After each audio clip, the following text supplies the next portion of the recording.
Colleagues, I would like to start by thanking many of you for recognizing the need for and engaging in thorough review of this legislation rather than expediting it, as the government had hoped that we would have done. And yes, that was the desire of the government, not just the Bloc or the NDP. That was quite evident in a comment from Minister Guilbeault's Chief of Staff a couple of weeks ago, before we had received this bill, when she stated to the National Post that they, the government, expected this legislation to pass in the House and the Senate before we adjourn for the summer. As I said at that time, it takes a certain level of arrogance to make such a statement so confident. That didn't come from the Bloc or the NDP. That came from the government. And that desire to see at all costs this legislation pass was certainly evident in the procedural path it followed through the House of Commons, particularly at committee. It was, at least in my opinion, and that of numerous observers who were well-versed in Westminster Parliament and parliamentary democracy, an absolute affront to parliamentary practice and procedure. It did not serve the institution well, nor did it serve this legislation well. It is not a path that we as parliamentarians should aspire to follow in this chamber, or even, again, in the other. We certainly can't control or even attempt to control what happens in the House any more than they can or should attempt to control what happens here. We can only control how we conduct our business. And where this bill is concerned, we should do so in a matter divorced from politics and electoral considerations to which it was subject to in the House of Commons. We must conduct our review in a robust manner with a focus on good policy and governance rather than on good politics. And that appears to be what's happening based on the debate that has taken place thus far. So I'd like to thank all of my colleagues for that. I will tell you that my concerns with this bill are both in process and in content. While some of the concerns about process were addressed by the Speaker of the House when he chose, quite rightly, to rescind the amendments that had been made to this bill in secret by the committee, and let us be clear, it was because of a point of order that was raised by the official opposition, not because of some sense of duty on the part of the government to pass these amendments in the House in view of Canadians. I say this not just to try to win partisan points for the Conservative Party, but rather to correct the record after it was suggested that the government had no choice but to pass these amendments in secret, but that they did choose, as soon as they had the opportunity, to correct the record by moving these amendments in the House. This is a very liberal framing of the facts as they occurred. Colleagues, I digress.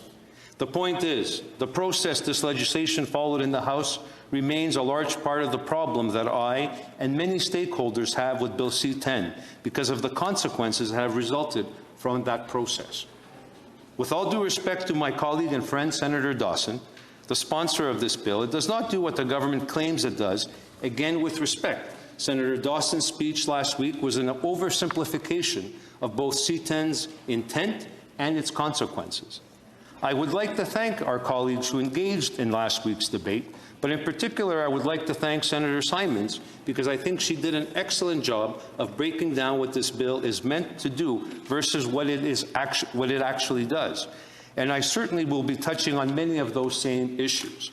I'll start with the overarching goal of this legislation, modernization of the Broadcasting Act. I doubt there is anyone among us who doesn't think this is a long overdue endeavor. The Broadcasting Act hasn't been updated since 1991. Unfortunately, I believe this legislation misses the mark entirely. In short, Senator Dawson and the Trudeau government characterized this legislation as leveling the playing field between big tech, foreign streaming companies, and Canada's traditional broadcasters. They also described it as a means to protect Canadian talent, and in particular minority voices like Indigenous, LGBTQ+, and in the case of Quebec, to protect and promote the French language and Francophone culture. It sounds great, but it is, as I said, an oversimplification of not only the legislation, but also the problem it supposedly seeks to remedy. The core problem with this bill is that it takes the regulatory tools designated for a small, fixed number of licensed TV and radio stations in the 1990s and attempts to apply it to the vast universe of Internet in the 2020s. In so doing, it gives the CRTC an unprecedented delegation of power with no clear framework or definitions as how it will be used. Just take the main mechanism this bill creates, the new category of online undertakings, which will now have to be registered and regulated as broadcasters. Bill C-10 defines them as undertakings for the transmission or retransmission of programs over the Internet for reception by the public by means of broadcasting receiving apparatus. This definition is so vague that it could include everything from Amazon Prime to anyone with a website and a podcast. Programs under the Broadcasting Act are defined to include images and sounds or some combination of them in which written text is not predominant. This could mean videos, podcasts, photos, and memes, and could include everything from a $100 million film produced by Netflix to a 15-second video on TikTok. As for the problem this legislation supposedly seeks to remedy, the government continues to frame the current landscape as one where big foreign streaming companies are gobbling up the poor little Canadian broadcasters, and Canadian talent are suffering as a result. And by golly, the government is here to save the day. And to save us, because they're going to make these big, bad streamers pay their fair share, and Canadians will reap the rewards, especially Canadian talent and producers. Even with today's technical briefing, the government draws a parallel between declining revenues for traditional radio and television and increased revenues for large foreign streaming companies, and states that the level of support for Canadian content and Canadian artists is negatively impacted as a result. And they claim, in the simplest of terms, that C-10 will correct that imbalance and spread the wealth. And sorry, colleagues, but that's just not accurate representation of the issue or the facts. Yes, Canadian broadcasters are seeing a decline in revenue, while online streaming companies appear to be growing. But that highlights a problem with the business model for traditional broadcasters, as well as the conditions of broadcast imposed on them by the current Broadcasting Act. But the answer to that solution shouldn't be to then impose those same regulatory burdens on the streamers. The answer should be to release the traditional broadcasters from those regulatory burdens. We should be using this opportunity to drag a very antiquated framework into the digital age, rather than dragging the digital age backward to fit an antiquated policy. As for the argument that online broadcasters aren't contributing to Canadian music and storytelling, that they are free riders, and that the support system for Canadian content is at risk, that's just not the case. Would it surprise you, colleagues, to know that according to the Canadian Media Producers Association Annual Report 2020, more than half of the productions in Canada are now global, fueled by over $5 billion of investment of global producers annually? Through these investments, young Canadian talents have opportunities to stay in Canada, to learn and develop their skills, to work at the top of their craft, and to create exceptional stories that resonate with audiences right around the world. The training, experience, and skills developed by Canada's creators working on global productions elevates their work on and contributes to the success of Canadian-owned productions. Tens of thousands of talented Canadian creators across the country want more opportunity to work on global studio productions in Canada and want Canadian cultural policy to support their ambitions. In fact, global players have undoubtedly been the driving force behind Canada's vibrant audiovisual sector, accounting for 90% of total growth over the past decade. Foreign investment has also played a role in the production of Canadian content, with the level of foreign investment more than doubling over the last 10 years. Today, it accounts for, according to the CMPA annual reports, for 26% of total financing for Canadian content production. This makes foreign financing the single largest source of Canadian television production for English language productions and is second only to provincial tax credits for all Canadian film and television production. I can provide you with specific examples if you would, colleagues, but I only have 45 seconds. But feel free to reach me, 45 minutes, sorry, but feel free to reach me in my office if you want more details on this. But if you would like more specifics, like I said, reach out to me. Now our government is very much alone in creating a system that attempts to regulate everyone and everything. When the EU decided to regulate large streaming services, they adopted clear definitions of what streaming services and video libraries are in their legislation. Australia, which the Minister of Heritage likes to cite as an example of what he wants to do, is limiting regulation streaming services with more than 100 million in revenue and 1 million subscribers. Only here in Canada do we have a government which, by its own admission in December, wants to go after individual websites, podcasts, audiobooks, sports streaming services, PlayStation games, home workout apps, and even adult websites. This lack of clear limits on what can be regulated was a fundamental problem with this bill even before Section 4.1 was removed. And it is perfectly fair for us to ask whether this is really a bill about leveling the playing field for Canadian broadcasters and investing in Canadian culture, or if it's another power grab intended to control Canadians' lives and restrict their rights to freedom of speech. According to the bill's sponsor last week, though, in what in many ways resembles Oprah Winfrey, everything will be fine because everyone will be getting money. According to Senator Dawson, a car for you, money for everyone, life's a dream. Canadian creators and producers will be rolling in money as a result of C-10, apparently. Everyone will be ecstatic. But as Senator Simons rightfully stated, and I quote her, "Don't be misled into thinking this is some kind of instantaneous cash bonanza for Canadian producers," end of quote. Indeed, at the risk of myself being accused of oversimplifying, this legislation won't be funneling more money towards artists. It will be funneling more money towards intermediaries, or the gatekeepers, as they are often referred to. As I mentioned earlier, instead of modernizing the Act to bring it in line with the digital age, we appear to be trying to bring the digital age backwards to bring it in line with an antiquated framework, a framework that benefits the gatekeepers who have found themselves on the outside looking in with the advancement of the digital age, and they don't like it. They don't like the competition. They don't want to up their game. It isn't that Canadian talent is struggling, quite the contrary. Canadian talent is flourishing, including those minority and racialized groups that the government has focused on, and not just here at home, but around the globe. Again, to quote Senator Simons, production of Canadian film and television has never been more robust. The pre-COVID 2018-19 production levels are at an all-time high. Netflix, for example, though it has no regulatory obligation to produce Canadian content, funds a surprising and substantive amount of original Canadian production.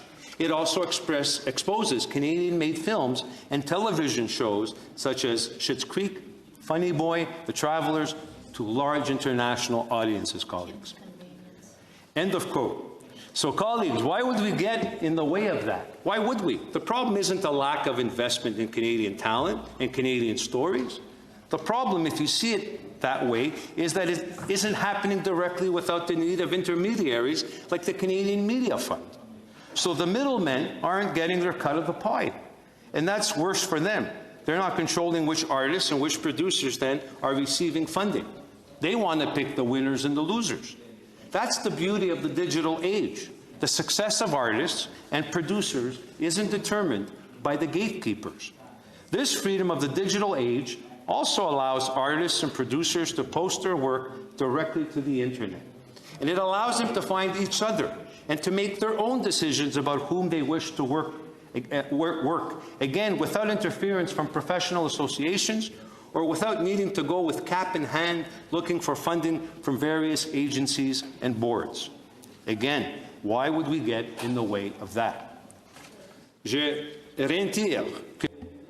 I reiterate that Minister Guilbeault would have Canadians believe that it is only a matter of ensuring that the big digital broadcasters, the web giants, be forced to produce more Canadian content and pay their fair share of the taxes and contributions that traditional broadcasters must pay, all in order to protect Canadian jobs in the cultural sector.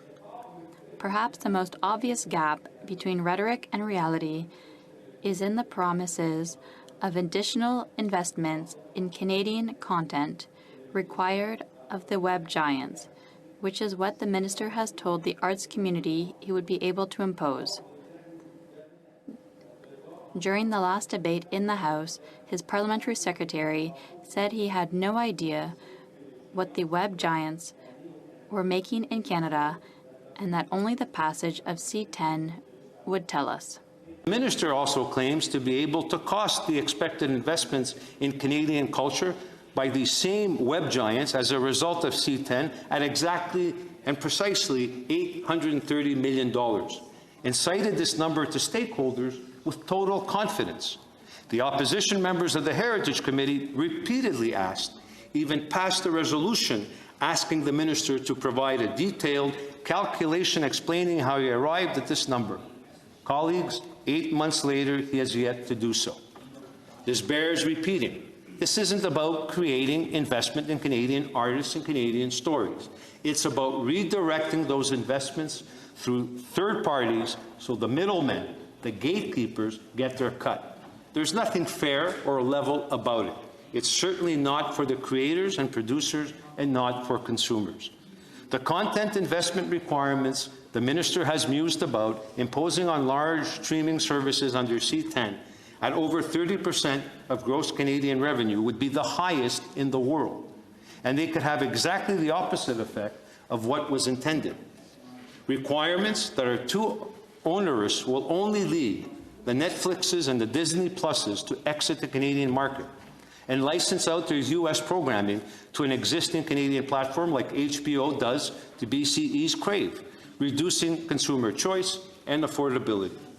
Si cela se produit, if this happens, the Canadian cultural sector may not only miss out on the $830 million promised by the minister, they could end up with less than they currently receive because the major digital broadcasters would no longer have an incentive to produce Canadian programming for Canadian consumers. So consumers will pay more and have less choice, and Canadian jobs will be lost. Right now, Netflix is investing more in Canadian production than many conventional broadcasters. They are ensuring jobs for Canadian actors, producers, writers, and crews. And they are featuring uniquely Canadian stories. However, a lot of what we're producing might not count in many cases, does not currently count towards their CON requirements simply because their rights don't remain with a Canadian producer. That's how archaic of a principle we're talking about here. A production can be shot in Canada with Canadian actors, written by a Canadian, telling a Canadian story. But because Netflix is the rights holder rather than a Canadian, this production will not be considered Canadian content. Take, for example, Netflix multi-million-dollar French-language Quebec film, Jusqu'au déclin, which is considered a foreign film rather than a Canadian film. That's what would happen when it comes to protecting and promoting Quebec talent and Francophone culture. The U.S. telling an American story could count as CanCon because the rights holder is a Canadian producer or a production house. We see it all the time with those true Canadian stories. Everything about crime stories. Everything about it is American until the credits roll out at the end and you see that it received Canadian funding because it was a Canadian production. And that's only the impact of the bill on conventional media production. What about alternative media and the small independent content creators who use social media platforms to earn a living? They will be the biggest losers in this process. If C-10 passes as is, Canada will become the first and only country in the world that regulates social media algorithms to determine the discoverability of content. In other words, which videos are seen more or less. This has three major implications, colleagues. First, By prioritizing some content, the CRTC will naturally deprioritize other content in ways that go beyond limiting speech. It will be picking, again, like I said earlier, winners and losers. Second, the determination of what content gets prioritized for being more Canadian will have to be based on regulatory standards that will probably look just like the complicated CanCon certificate system the CRTC uses now, the ones I described moments ago. The beneficiaries of that system will be the established, well-funded media production companies with the lobbyists, their deep pockets, and lawyers to work it to their advantage. More gatekeepers, not the independent YouTube performer looking to go viral and become the next Justin Bieber or Lily Singh. Third, if we become the only jurisdiction to regulate social media in this way, we can expect other jurisdictions to respond to us in kind. At present, the social media platforms offer what amounts to a free market for artists, with Canadian content creators often finding their biggest audiences outside of Canada. If Canada forces social media platforms to make certified CanCon appear first in global searches and video suggestions, other countries may reciprocate by restricting the discoverability of our artists to their viewers. Given the EU's protectionist tendencies, the result of giving Francophone Quebec artists preferential access to a market of 7 million in Canada, they could end up with reduced access to a market of 60 million Francophone Europeans. The CUSMA treaty negotiated by the government is one that includes the exemption for Canadian culture that existed under NAFTA, except, colleagues, that it doesn't. Article 3.264 permits the U.S. to levy retaliatory measures of equivalent commercial effect whenever Canada relies on the exemption, and against any sector of our economy, from cultural sector to dairy or softwood lumber. C-10's intervention in social media algorithms potentially affecting hundreds of millions of dollars in economic activity could easily trigger that kind of response. And further collateral damage of the bill could be something our colleague Senator Lafreda alluded to: its effects on smaller streaming services and foreign content producers serving Canada's ethnic communities. Big foreign streaming services like Netflix may ultimately decide to continue operating in Canada under C-10 and just pass on the increased cost to consumers. But services that are based in India, Israel, or Eastern Europe and broadcast to the Canadian diaspora in languages other than English and French won't have big enough markets to justify staying and complying with the CRTC. Canadian culture and diversity will be poorer as a result. So I'll say it again. It is the gatekeepers who benefit from this legislation, not the creators or producers. The same gatekeepers who have been benefiting for many years from what is now an outdated Broadcasting Act, and they want to make sure that they continue to benefit. That's no more evident than in the sweeping powers Bill C-10 gives to the CRTC to regulate the Internet, including individual user content, with no clear guidelines for how that power will be used. Even last week, the bill's sponsor here in the Senate assured us that those guidelines would be coming, that we just need to trust the process, that the minister would be developing those guidelines following consultation with stakeholders. Forgive me, honourable colleagues, but I don't trust them. And if history is any indicator, stakeholders shouldn't trust them either. According to the government, this legislation was based on its consultations with industry stakeholders that produced the Yale report, and that it has broad support from those stakeholders. We heard this from Senator Dawson last week. Indeed, he offered up a list of stakeholders who supported the bill. But colleagues, I too can produce a list of stakeholders who feel very differently and are very concerned about what's written in this legislation, even more so after all the amendments that were made as it found its way through the House. What these stakeholders tell me is that this legislation is very different, the legislation before us, from what was being proposed during consultation. They tell me it's very different from what they expected and were being told to expect versus what was tabled. And they say that instead of getting better as it passed through the various stages and consultations in the House, it actually got worse. Considering this, colleagues, 127 highly complex and technical amendments to the bill were tabled in committee after witnesses had been heard, including 28 from government members. Collectively, they were longer than the original bill itself. This doesn't happen often in Parliament, and when it does, it is the sign of a government that hadn't done its homework and a sign of the need for further study. So stakeholders who have had accepted inevitable regulation and taxation and didn't see the need to testify at the committee in the House have since seen fundamental changes to the scope of this legislation.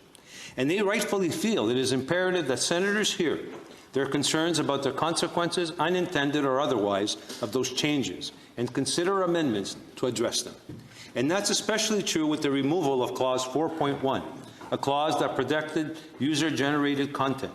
The removal of that clause in particular appears to be the catalyst for the uprising of opponents to this bill that hadn't otherwise been heard from previously. YouTube, Google, Facebook, TikTok, Spotify, and other major social media services most affected by the change to 4.1 were never given the opportunity to testify to how it would affect them. Nor did the committee hear from the groups representing digital-first creators, the independent artists who earn a living primarily through the content they post on social media. They are artists too, and deserve to have their voices heard just as much as those represented by major lobbies. But again, they were denied that opportunity because by the time the clause that most affected them was removed from the bill, it was already too late for them. I would also note that while the committee heard from many stakeholders supportive of the bill, it heard from very few independent expert witnesses, such as academics, legal experts, and former CRTC staff and commissioners. These experts could have explained the bill's impact and provided needed insight into how other jurisdictions like Australia and the European Union have dealt with the same issue of applying broadcast legislation to the Internet. I'm not here to tell the other chamber how to conduct its business, nor am I asking that of any of you. I'm merely pointing out that I sincerely don't, in good conscience, believe an argument could be made that this bill received the proper parliamentary review it requires. And it certainly doesn't appear to reflect the consultations that were held with stakeholders. So why should we trust that the guidelines from the Ministry to the CRTC will do so? But that's something we can and should correct very easily by making sure we do invite all these groups to appear before us and to consider amendments based on their input. And that brings me to the impact this legislation has on freedom of expression. Ce qui me préoccupe. My concern is that the government started the debate on Bill C-10 with one position on freedom of expression, but took a very different position at the end of the process. During the second reading of the bill in November 2020, and I quote the minister, "Bear in mind that we are imposing a number of guardrails. User-generated content, news content, and video games would not be subject to the new regulations. Furthermore, entities would not need to reach a significant economic threshold before any regulation could be imposed. This keeps the nature of the Internet as it is. It simply asks companies that generate large revenues in Canada to contribute in a fair manner." What the minister was specifically referring to was the former Section 4.1 in the bill that the government itself introduced. Section 4.1 states, "This Act does not apply in respect of a program that are uploaded to an online undertaking that provides a social media service by a user of the service who is not the provider of the service or the provider's affiliate or the agent or mandatory of either of them, for transmission over the Internet and reception by other users of the service, and B, online undertakings whose broadcasting consists only of such programs." In other words, colleagues, user-generated content was explicitly protected. Thus, why stakeholders who are directly impacted did not feel the need to testify when the bill was considered in the other place. However, that explicit protection is no longer there. The removal of 4.1 is a fundamental change in the scope of the impact on the content they produce, and as a result, they all deserve to be heard. It is now proposed to give the CRTC the authority to make orders with respect to the discoverability of Canadian creators of programs. The CRTC would also have the power to force social media platforms to make financial expenditures on Canadian content and force platforms to provide information to the regulator. Who was consulted on this change before it was made, colleagues? Not the users or the user-generated content. Which recommendations in the Yale report suggested that user-generated content should be unprotected in the broadcast bill? There are none. The bill's sponsor did note during debate last week that the government had received external pressure to remove 4.1. If that pressure didn't come from users, it didn't come from the Yale report, from where did it come? I certainly think that's worth exploring, colleagues. This is where it is absolutely imperative that the Senate committee hear from impacted and informed Canadians, from the producers of user-generated content, about their views on these provisions. The government claims that the provisions it has integrated into the bill are constitutional and that they do not impact the Charter of Canadians. They have produced a charter opinion from the Department of Justice that says so. Specifically, the charter statement prepared by the Department of Justice in November of last year says, and I quote, "Users of social media who upload programs for sharing with other users are not affiliated with the service provider will not be subject to regulation." That seems fairly clear, except, of course, that the government has subsequently removed that explicit protection. The Justice Department's charter analysis goes on to say, and I quote, "The bill maintains the Commission's role and flexibility in determining what, if any, regulatory requirements to impose on broadcasting undertakings, taking into account the Act's policy and regulatory objectives, the variety of broadcasting undertakings and the differences between them, and what is fair and equitable." Colleagues, in light of the government's decision to remove Section 4.1, I would say that this potentially gives the Commission considerable power to impose regulatory requirements on user-generated content. And if so, this is a serious problem. The government claims that this potential for intrusion on freedom of expression is constitutionally sound, that the Act provides that it must be interpreted and applied in a manner consistent with freedom of expression.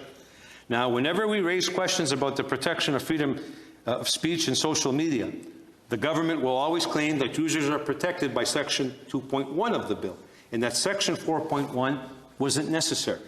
This argument never made much sense. If 4.1 wasn't necessary, they never would have included it in the first place. And heritage officials wouldn't have said that both exemptions were needed in their memo that they sent to the minister last December. But let's take a look at these two sections and what they actually say. Section 2.1 says that users who upload programs onto social media sites like Facebook, YouTube, and TikTok are not, by the fact of that use, considered broadcasters, and so not personally subject to conditions like Canadian content requirements or Canadian Media Fund contributions that will impose on streaming services like Netflix and Amazon. This exception is still in the bill, and that is a very narrow exception, which basically says that just uploading a video is not enough in itself for you to be regulated, but that you still might be based on other criteria. Section 4.1 dealt with the program user upload onto social media sites, and it said the CRTC and the Broadcasting Act couldn't regulate such programs. The Liberal government MPs voted down this section of their own bill. The key distinction here is that 2.1 protects speakers while 4.1 protected speech. The fact that the CRTC doesn't consider you to be a broadcaster when you upload a video on YouTube means nothing if they can make YouTube change its algorithms so that next to no one will ever see it. It means nothing if they can. It means nothing if they can instead make people see a video with the kind of content that they prefer. That is the threat to free speech to which our colleague Senator Wallin and others, myself included, are referring. Not that they will contact Millie and tell her to take down her cat video, colleagues, but they can certainly make sure that that cat video never sees the light of day by forcing the platform not to prioritize it. And I would remind everyone that Section 2B of our Charter protects, and I quote, freedom of thought, belief, opinion, and expression, including freedom of the press and other media of communication.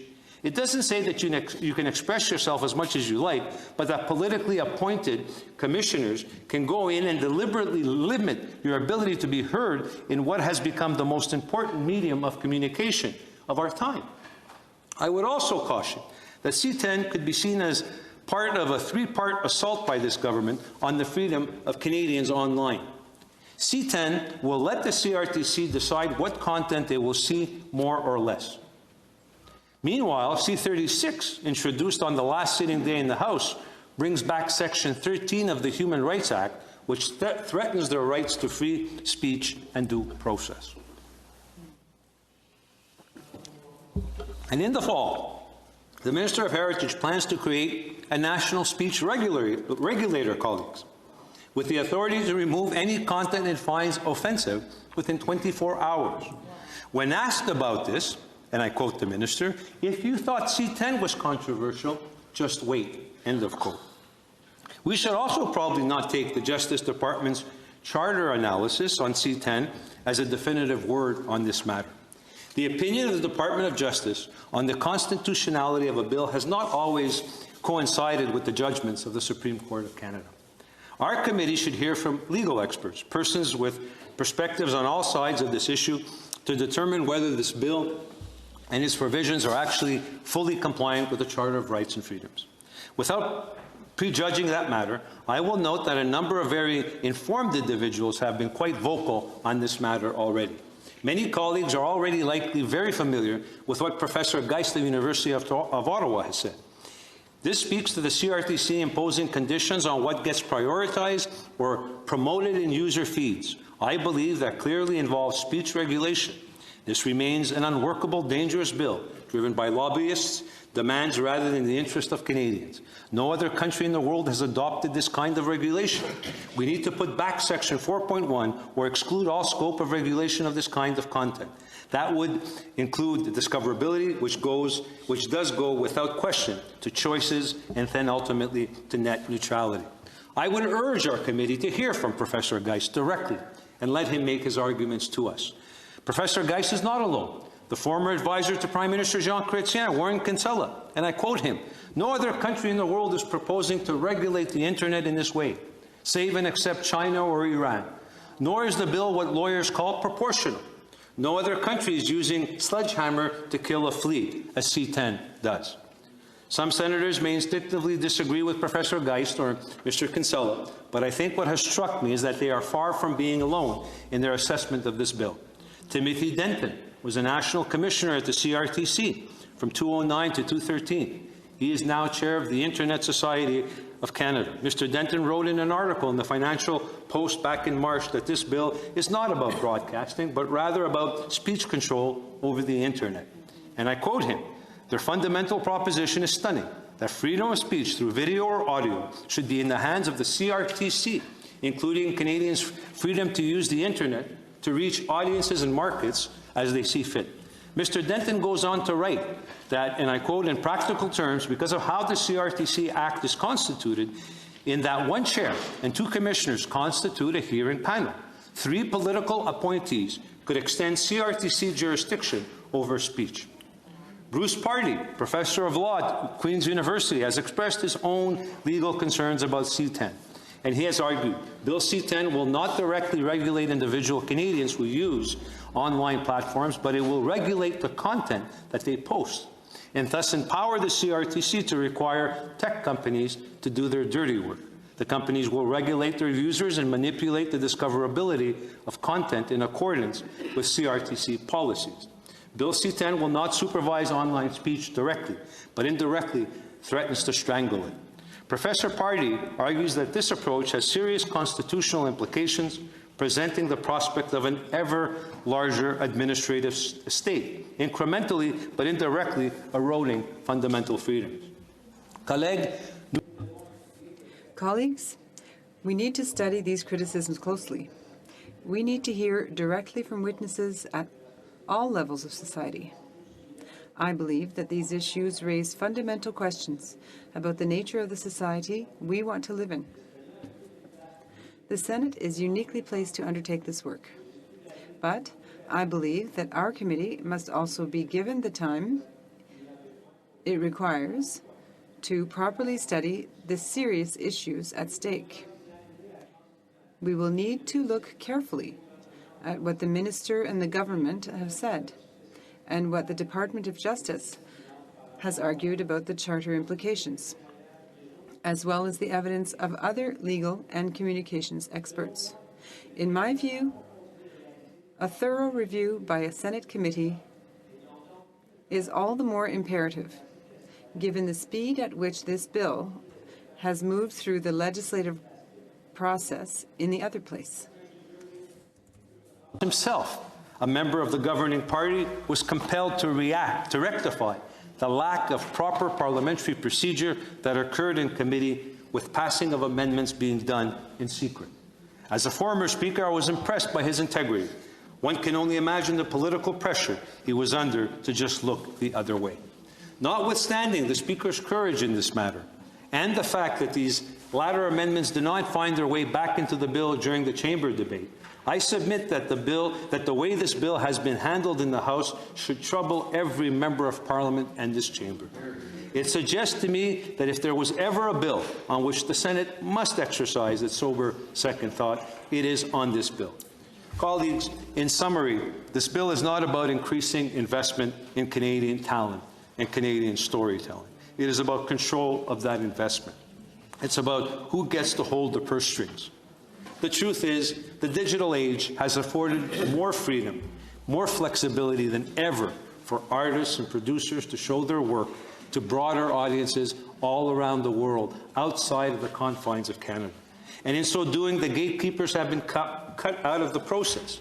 For that matter, over the last few years, they've been caught off guard. They no longer receive their piece of the financial pie, and they no longer control which Canadian artist and producer should succeed or fail. This legislation seeks to restore that control to gatekeepers, and it is the creators and consumers who have lost out. That's why there's enough in this bill, in my humble opinion, for me to unequivocally vote against it. But colleagues, it is imperative we start looking at how we can strengthen Canadian culture, Canadian content, how we can take the modern digital age and use it to our benefit to expose to the world the talent that Canadian artists, producers have. And we're not afraid of anyone. We can compete with the world. We've seen it with the Justin Biebers of the world, the Celine Dions of the world, the Bryan Adams of the world. Being Canadian is being strong and being able to compete with the world. So, colleagues, I do ask all sides of this aisle to ensure that this bill is given full review by a committee, and at bare minimum, and perhaps we bring forward the necessary amendments to fix this bill in order to respond to the needs of the cultural community, the artists in this country, and make Canada the strong nation that we are, and expose Canada to the rest of the world. So, colleagues, I thank you for listening to my concerns, and I look forward to the work of our very capable committee and the ongoing debate on this issue. Merci beaucoup.